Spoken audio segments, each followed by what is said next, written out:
Hello, happy Monday. I wanted to show you kind of some tips and tricks on what you can do to help your child sound out or spell new words or even practice their spelling words. So I have 4 words over here that we're going to use today. And we're going to use something called sound boxes or Elkonin boxes. So if you had the word stem, what would we do is you could actually even use a popper for this, which is what we've been doing. We have been counting the sounds that we hear in stem, in the word stem. So if you sounded it out, s, t, the students would see that there are 4 different sounds in stem.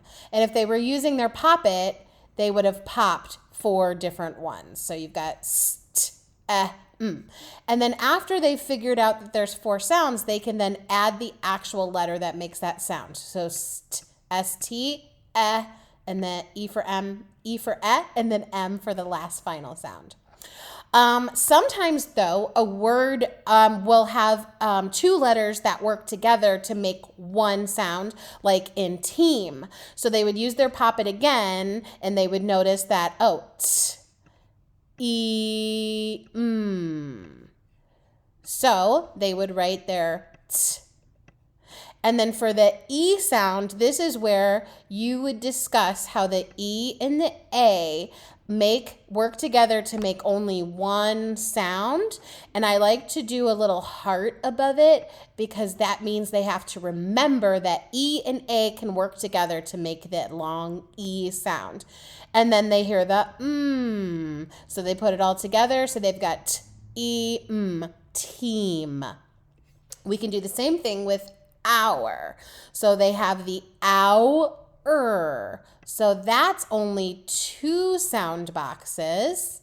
And the OU go together because that's what makes the ow sound. You don't really hear a separate O or a separate U. It makes one sound. So we're going to do a little heart above that box.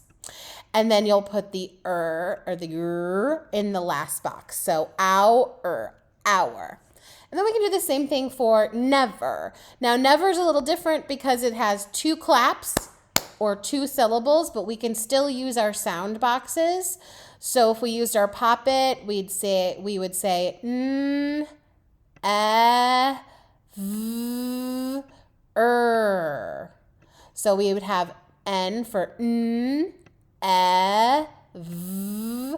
Now the is made by 2 letters that team together. So we're going to put the little heart above there. So go ahead, try that at home. I have really seen improvement with the students spelling and reading these words as we've been using these sound boxes. So let me know if you have any questions.